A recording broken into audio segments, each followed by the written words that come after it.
right, it's Saturday night here at Sandown, Penrite Oil Sandown 500, and we've had a pretty entertaining day, some tricky conditions and a ripping shootout. And Wilbur, you're on the pole again here, so nice job. I'm going to direct my question to the main game boys, and then we'll open it straight up to the journos in the room today, because we've got a few in here. So, Will, just your thoughts on these Saturdays at Sandown. Happy days for you.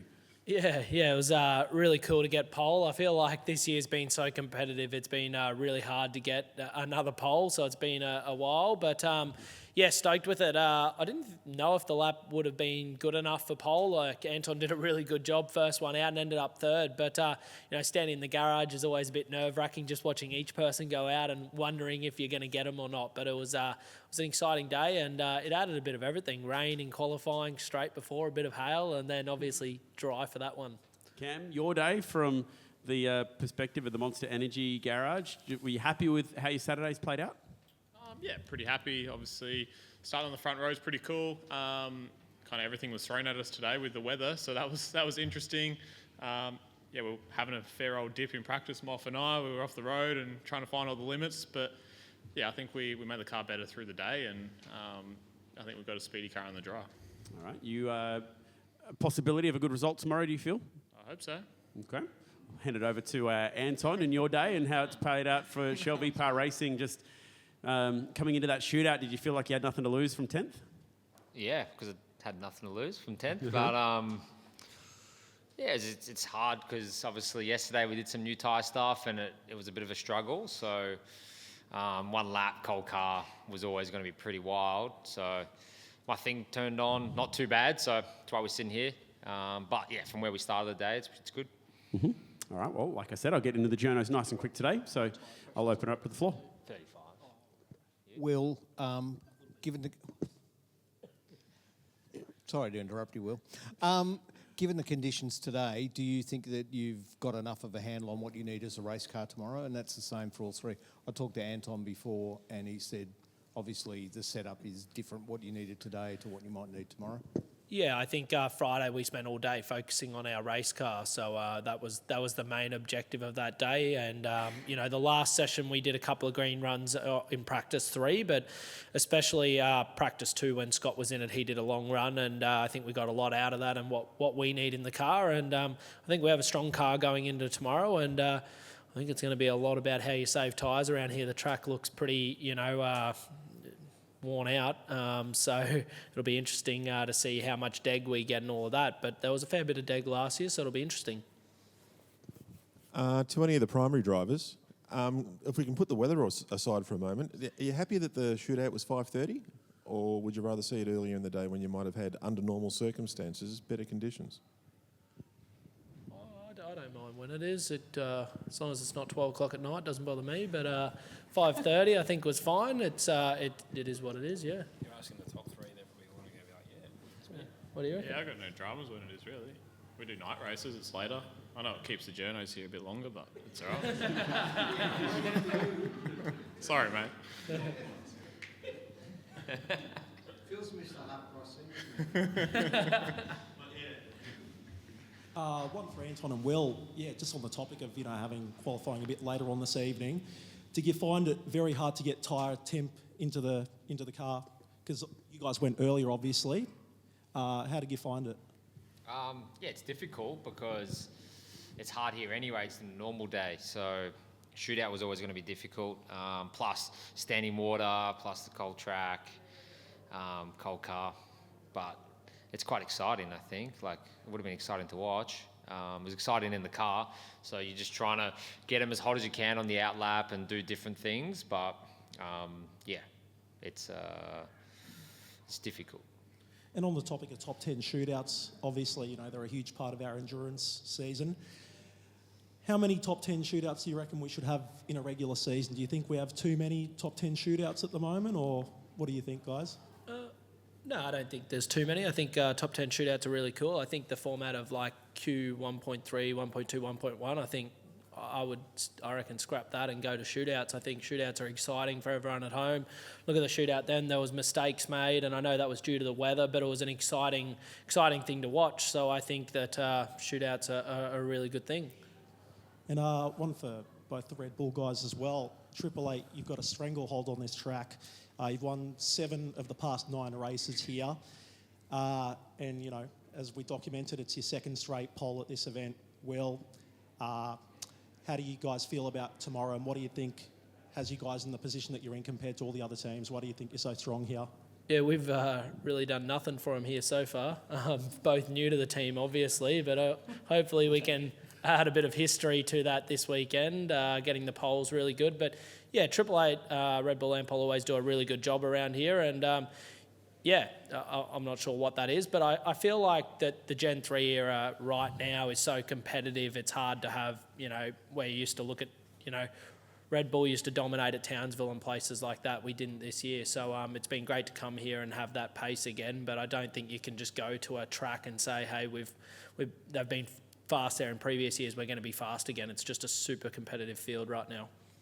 And yeah, just quickly one for you as well, Scott. What's it like for you coming here in a really competitive car this year?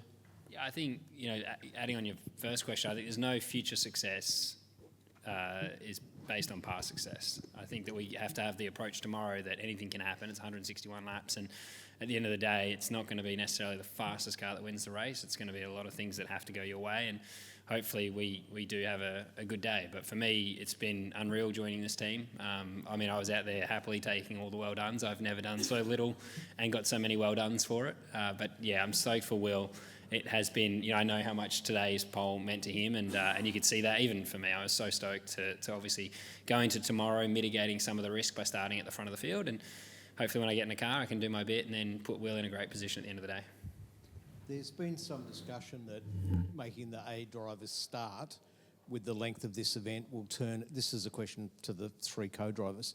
Does it mean less pressure that you don't actually have to, in inverted commas, race because the A drivers are doing, you know, you're just basically the lunchtime guys?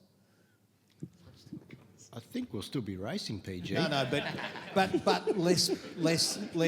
Well, if you were starting, you do it, and let us know how you go tomorrow. I have actually raced the Sandown 500. Be careful. Before you were born. Yeah. And if no future success based on past success. Oh, okay. But no. But I meant in the sense of how the tactics play out. Do you have more of a safety role in this filling the middle stint than necessarily if you were starting tomorrow? Is it a different sort of Sandown 500 to recent years for the 3 co-drivers?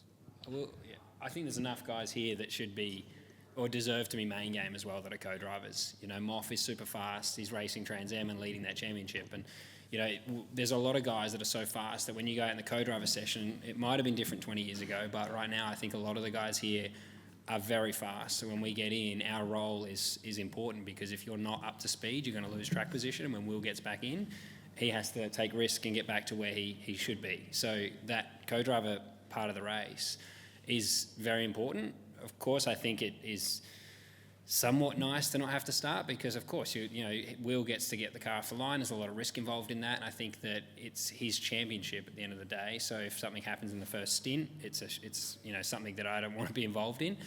But I still think the middle stint is going to be, like, the middle part of the race is still going to be very important. But I've personally been very critical of it not being the team's option. But that's just from an entertainment perspective. Personally, I think that I also think, since going through the strategy meetings, I think it's not actually as straightforward as I probably thought it was going to be. I still think that we could see some different stops at the start of the race when people take them, how much fuel they can get in. There will be some variance in there. So I might be, at the end of the day, eating my own words, because I was pretty critical of it. But I still think, yeah, the co's are so fast. Like, it's no easy lunchtime shift, I can assure you. Come on, mate. He's brutal, I don't isn't know he? if I'm the oldest, am I? Might be. I'm not sure. No, Moff? Luffy, maybe. Probably me. Have you reached 40 yet? It's very quiet over here. Yeah. No, I agree. I think the stint is just as important as ever. You know, we can't afford to lose time in the co-driver stint, regardless whether at the start or at the end or in the middle. Probably maybe a little less pressure not having to get the car off the line. You know, we don't do a lot of starts, obviously, so it is more difficult as the years go on that you haven't been a main driver. But yeah, it's still the same amount of pressure in your stint to do your job well and fast and not make mistakes. Anton, before I think the last lap you did, you were 15th in quali and then scraped into the shootout and then ended up third after nearly, spinning. It's been probably ended up, from being where you could have been starting 15th, you've ended up third. I guess it's all gone all right in the end. Yeah, it was all calculated, every moment of that. From the electrical dramas this morning to, all of it was all part of the plan. No, really, we elected to go to another set quite late in that qualifying session, which was probably the wrong call, but we were lucky enough still to sneak through on the last lap with a bit of time in and stuff. So, it works out. And normally when you roll out 10th in the shootout, it's pretty difficult to move up a lot. So I think the conditions and Woody helped a bit of that as well. So I'll take it. And when you had that moment at 11, I think coming onto the back straight, or the pit straight rather, to start your lap, did you think, that you were maybe in a bit of trouble for the lap, or do you think you'd be fine? I nearly spun starting the lap, which would have been pretty embarrassing, but I saw most people did very similar, not as bad, I think, so I don't feel as bad for that, but then naturally I broke a little bit early to one, and one was quite good, so but that's part of going first, right? All that stuff, you've got to be the first one to experience it, and then everyone else did similar stuff in different ways, so if we were in a different position, maybe it was different, who knows? Well, similar to what Anton said, do you feel Woody sort of helped you out a little bit? Yeah, I'm not sure. I didn't actually see Woody went after me, I guess. So, not sure. A couple of guys were a fair way off, even in Sector 1, though, after us. So I wouldn't say that so much, but I'm not sure about for Cam. You went before Woody, didn't you? Yeah, Woody was after. No, I'm not sure, but it looked cool, so good on him for that. But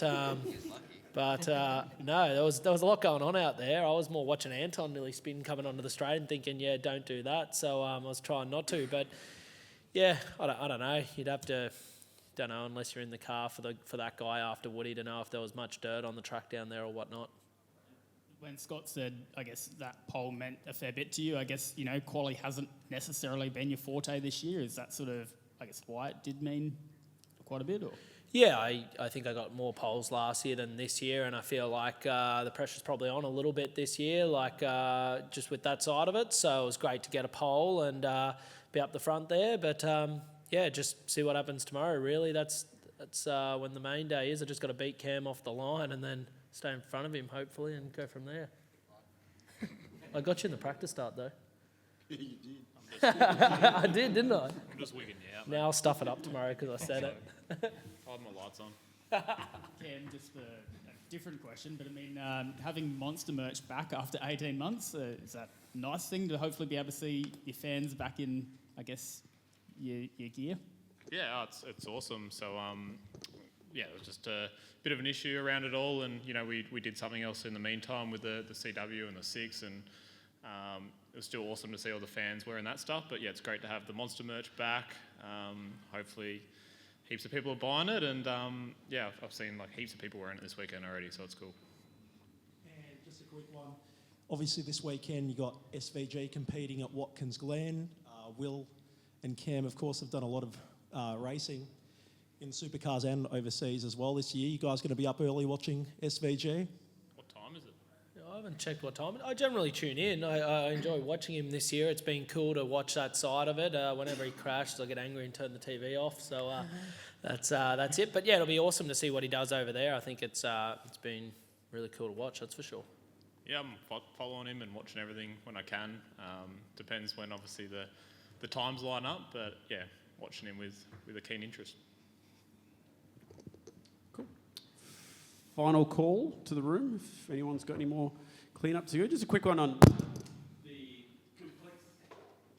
complexities around driver changes. We've got slightly shorter fill times tomorrow, so how's everyone going with their pit stop routines today? We saw a little bit of that. We'll start with the Shell boys. How'd you guys go today during your pit stop practices?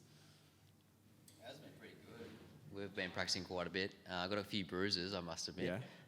Even for someone small like me, you're still bashing yourself against the roll cage to try and get in and out quickly. Certainly not like the old car, but no, we've been going okay. With the rule change, it means one extra driver change, doesn't it, this year, Will, for the Sandown 500? Am I right in thinking that? I have no idea. Yeah. Yep. So one more thing to think about tomorrow? Yeah, potentially.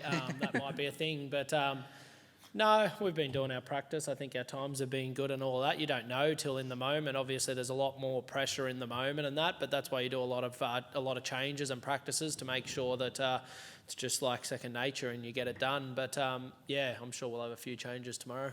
Okay. You boys, Tickford? We've been pretty good. We've done a few and no dramas. It's, fourth year together, so we kind of know what to do. Yep. Perfect. Guys, well done today and good luck tomorrow.